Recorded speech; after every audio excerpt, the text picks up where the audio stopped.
ನಾಗಮಂಗಲ ತಾಲೂಕು ಬೆಳ್ಳೂರು ಗ್ರಾಮದಲ್ಲಿ ಇವತ್ತಿನ ದಿನ ವಿಶ್ವ ಶಾಂತಿಗಾಗಿ ಎಲ್ಲಾ ಕಡೆ ಯುದ್ಧಗಳು ನಡೀತಾ ಇರೋದ್ರಿಂದ ನಮ್ಮ ಮುನಿ ಮಹಾರಾಜರು ಶ್ರವಣಬೆಳಗೊಳಕ್ಕೆ ಪಾದಾರ್ಪಣೆ ಮಾಡಿ ಮಧ್ಯಪ್ರದೇಶದಿಂದ ಈ ದಿನ ಅವರನ್ನ ವಿನಂತಿ ಮಾಡಿ ನಾವು ಶ್ರೀಫಲ ಏರಿಸಿ ಶ್ರವಣಬೆಳಗೊಳದಿಂದ ಬೆಳ್ಳೂರು ಗ್ರಾಮಕ್ಕೆ ಕರ್ಕೊಂಡ್ಬಂದು ಇವತ್ತು ವಿಶ್ವ ಶಾಂತಿ ಆರಾಧನೆನ ಎಲ್ಲರಿಗೂ ಒಳ್ಳೇದಾಗ್ಲಿ, ಯುದ್ಧಗಳೆಲ್ಲ ನಿಲ್ಲಿ ಒಳ್ಳೇದಾಗ್ಲಿ ಅಂತ ಹೇಳಿ ನಮ್ಮ ದಿಗಂಬರ ಜೈನ ಮುನಿಗಳು ಇವತ್ತು ಎಲ್ಲರಿಗೂ ಪ್ರಾರ್ಥನೆ ಮಾಡ್ತಾ ಇದ್ದಾರೆ. ಹೀಗೇನೆ ಮುಂದುವರ್ಕೊಂಡು ವಿಶ್ವದಲ್ಲಿ ಶಾಂತಿ ಸಾರಲಿ ಅಂತ ಹೇಳಿ ನಮ್ಮ ಬೆಳ್ಳೂರು ಜೈನ ಸಮಾಜದ ಪರವಾಗಿ ಎಲ್ಲರೂ ಮುನಿ ಸಂಘಗಳು, ಇವ್ರದ್ದು 40 ಜನ ಮುನಿ ದಿಗಂಬರಗಳು ಇದ್ದಾರೆ. ಮಧ್ಯಪ್ರದೇಶದಿಂದ ಕಾಲ್ನಡಿಗೆಯಲ್ಲಿ ನಡ್ಕೊಂಡ್ಬರೋದು.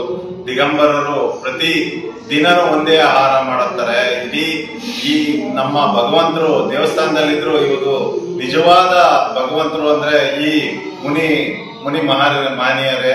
ಅವರಿಗೆ ನಾವು ಸಾಷ್ಟಾಂಗವನ್ನ ನಮಸ್ಕಾರವನ್ನ ಮಾಡಬೇಕು.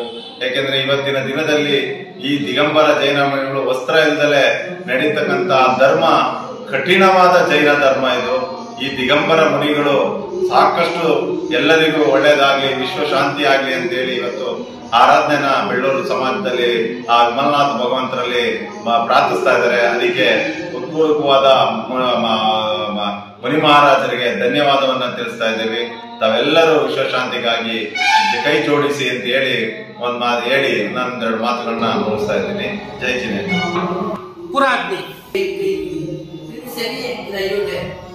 अभी यहाँ तो जो है वो तो एलएलबी है, एलएलबी तो उन्होंने एलएलबी करके स्टेट बैंक में नौकर